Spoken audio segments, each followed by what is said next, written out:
Thank you for Chairman. I'm very honored to present at IVHEM 2025 a very meaningful meeting on the viral hepatitis elimination, especially in front of a number of very distinguished worldwide experts. Actually, I could see that everyone here already knew more about what I was trying to say than I did. And you had actually put in a lot of effort to do so. In that respect, I've been deeply moved and inspired in the past 2 days. In this talk, I first look at the global burden of hepatitis and liver cancer and the current progress in hepatitis elimination, and then talk about HCC prevention strategies through hepatitis elimination and conclusion. Globally, WHO estimated that 304 million people are living with chronic hepatitis B and C, and 2.2 million new infections, and 1.3 million deaths, mostly from cirrhosis and hepatocellular carcinoma. And there are estimated 58.4 million incident cases and 1.4 million deaths related to cirrhosis and other chronic liver disease. Age standardized death rate related to all etiologies of cirrhosis declined between 2010 and 2021. But the viral hepatitis B and C are still the leading cause of cirrhosis-related deaths. Globally, there were about 530,000 incident cases. There was a 26% increase in number of incident liver cancer cases between 2010 and 2021. And the viral hepatitis B and C account for approximately 70% of all HCC cases. There are approximately 480,000 deaths attributable to liver cancer. There was a 25% increase in liver cancer deaths. The HBV and HCV account for 38% and 30% of cancer deaths, respectively, highlighting that viral hepatitis-related liver cancer continues to impose the enormous burden on global healthcare system.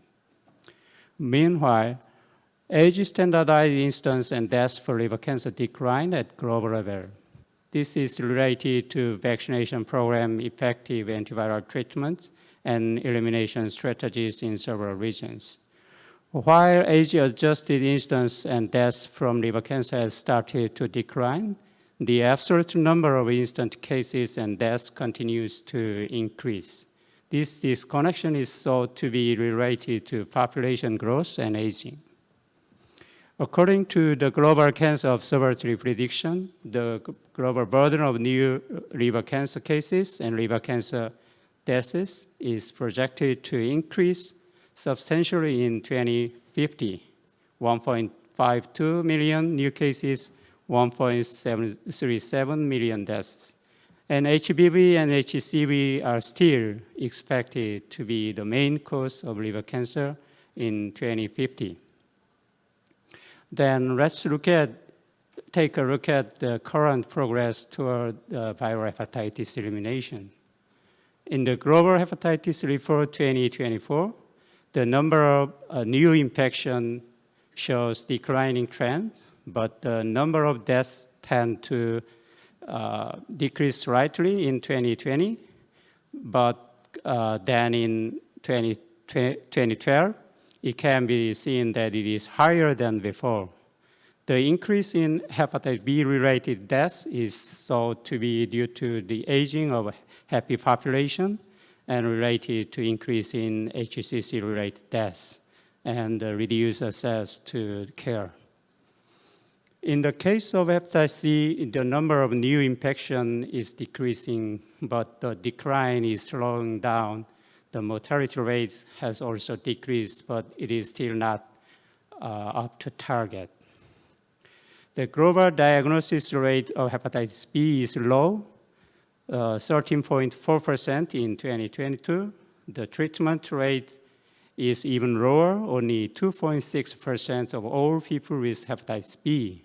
The diagnosis rate hepatitis C is also suboptimal, 36.4%, and the treatment rate is 20%. It is far short of WHO target of 90% and 80%.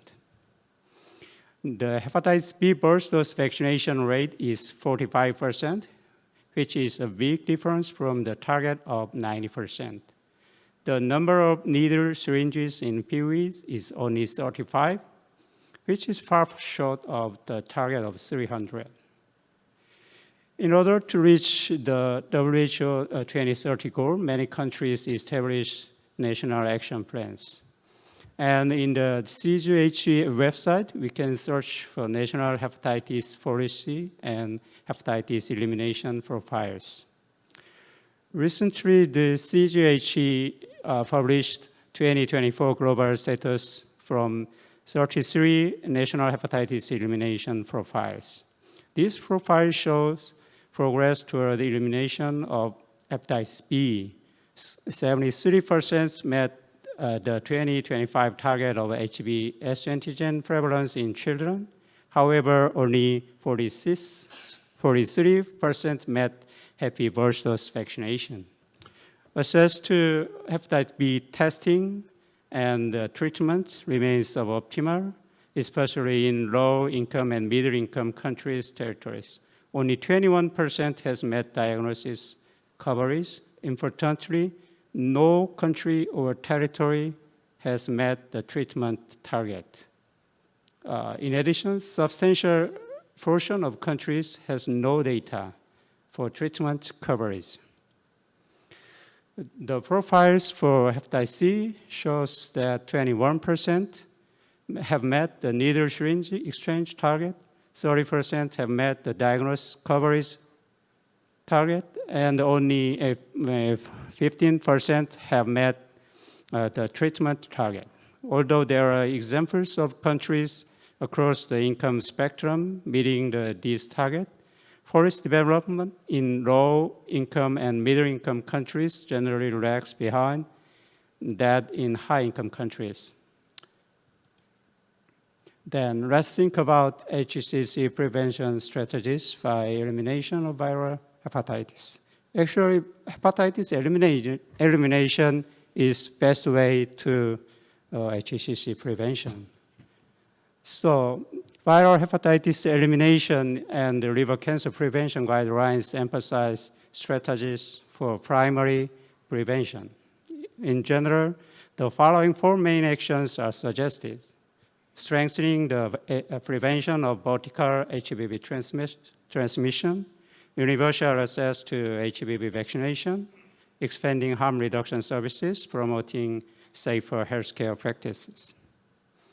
Taiwan was one of the first countries to incorporate universal HBV vaccination in 1984.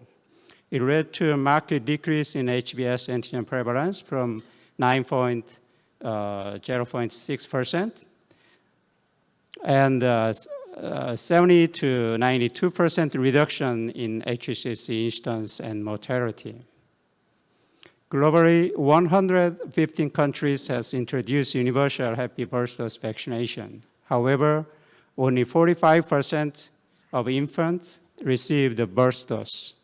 The coverage of happy burst dose varies between 18% in African region and 80% in Western Pacific region. More than 70% reports that happy burst dose vaccination is available free of charge in public sector. Nevertheless, in practice, access to burst dose vaccination is often hampered by a lack of policy within the national immunization program, lack of access to newborn infants, or out-of-pocket expenditure. So this should be minimized to expand coverage of the vaccination. So in order to strengthening the prevention of vertical transmission and enhance universal access to HBV vaccination, we need call to actions to enhance implementation, such as decentralized community-based vaccine program, governmental financial support, and awareness-raising programs on vaccination safety and importance. Harm reduction services such as needle exchange programs and opioid agonist therapy have a capacity to reduce the viral transmission and can be used to offer accessible and decentralized testing and treatment. To promoting safe healthcare practices, we need to develop education program for patients and healthcare providers and empower communities to advocate safer injection practices and implement a policy mandating using reuse prevention injection devices. Secondary and tertiary prevention strategies play an important role in HCC prevention. Generally, guidelines strongly focus on the following strategies: early screening, early diagnosis, and linkage care, antiviral treatment, and HCC surveillance. As we know, antiviral treatment for chronic viral hepatitis infection reduce the incidence of HCC. However, considerable gaps and challenges remain in implementation of early screening, early diagnosis, and antiviral treatment. As I showed data, the suboptimal uneven global distribution of hepatitis B diagnosis and treatment coverage represent a substantial barrier to hepatitis elimination.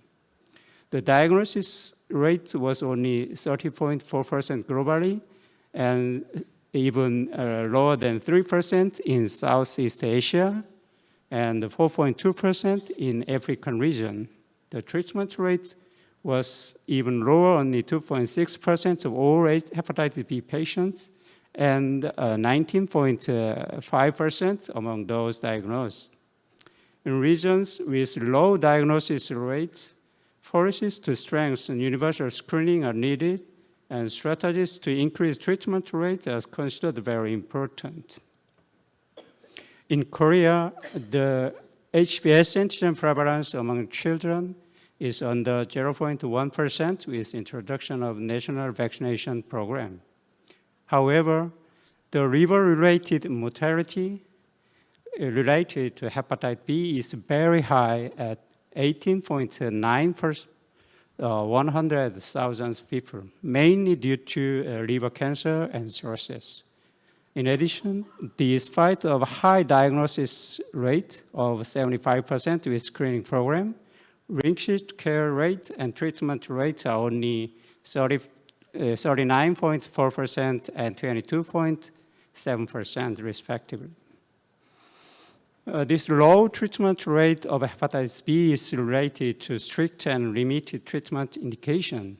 Happy treatment indication in guidelines and healthcare insurance require that viral titer is significantly high and the ALT level must be more than twice upper normal limit before treatment can be initiated.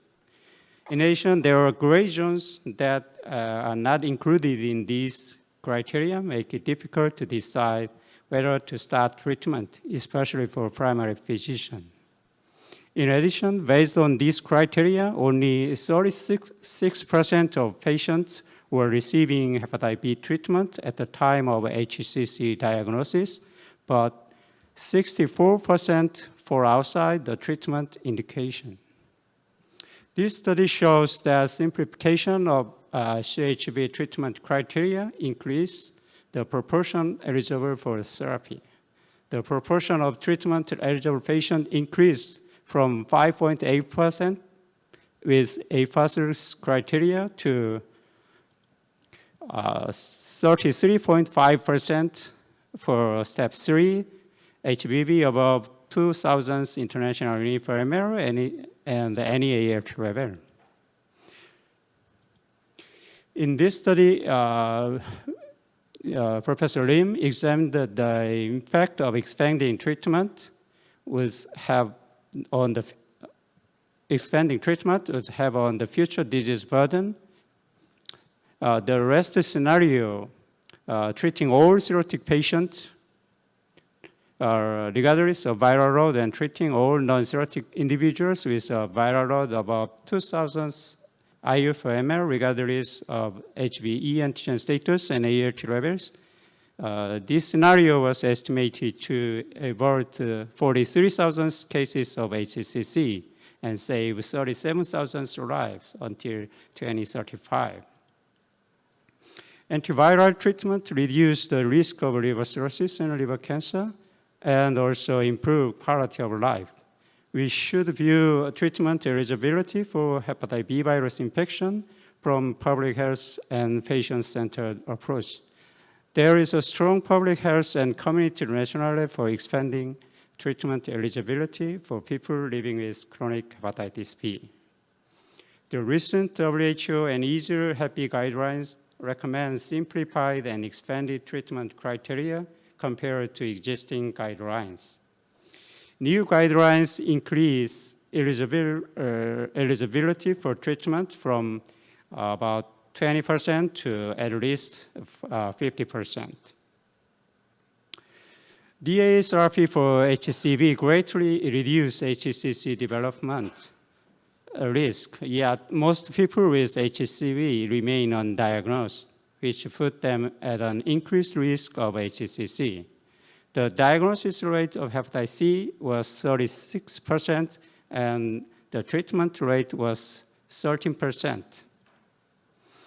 In this analysis for hepatitis C by 2030, a comprehensive package of prevention, screening, and treatment interventions could avert 15.1 million new infections and 1.5 million cirrhosis and liver cancer deaths. These results suggested that the reduction in global burden depends on the success of preventive interventions and implementation of extensive screening, which is a prerequisite for early diagnosis and treatment. The WHO 2022 HCV guidelines make three main recommendations to accelerate the HCV elimination. First, simplification of service delivery by decentralization of care, integration with existing services, and testing sharing. Secondly, using more efficient and simplified diagnostic, such as point-of-care assay, reflex testing, and self-testing. And the third, early DAA treatment to achieve a cure before disease progression. So, the raw availability of screening and treatment products, particularly in primary care and community-based setting, underscore an insufficient decentralization of services, hindering access to care, particularly for rural population. Economic barriers resulting from screening and treatment costs, coupled with inadequate domestic funding attributable to low levels of political will and engagement, further increase regional disparity. Screening and treatment rates can also be determined by social demographic aspects, with factors like lower socioeconomic standing being migration, language barriers, and stigma potentially hindering access to use of such services. Promotion and investment in decentralized screening programs using more efficient and simplified diagnosis and uptake of screening opportunities in primary care and community settings, decentralization of care integration with existing services is needed to enhance early screening and timely diagnosis and linkage to care. In order to prevent liver cancer and reduce mortality, it is important to enhance the antiviral treatment. It is needed to establishment of simplified treatment pathway, and we should consider the impact of expanded HBV treatment on HCC instance, and we should revise and implement the HBV guidelines to reflect this. Above all, governmental support to ensure free or affordable antiviral treatment is necessary. Finally, for early diagnosis and treatment of HCC is required to promote HCC surveillance programs before and after antiviral treatment. Let me conclude my presentation. The viral hepatitis accounts for approximately 70% of all HCC cases worldwide. While progress has been made in achieving some of WHO's target for 2030, considerable action is still needed to achieve the goal. A comprehensive strategic to hepatitis elimination, including HBV vaccination, harm reduction, early screening and diagnosis, and antiviral treatment have proven successful for HCC prevention. But considerable gaps and challenges remain in their implementation. More active national actions and policy implementation are needed to prevent the liver cancer and chronic liver disease by accelerating the progress toward hepatitis elimination in the future. Thank you for your kind attention.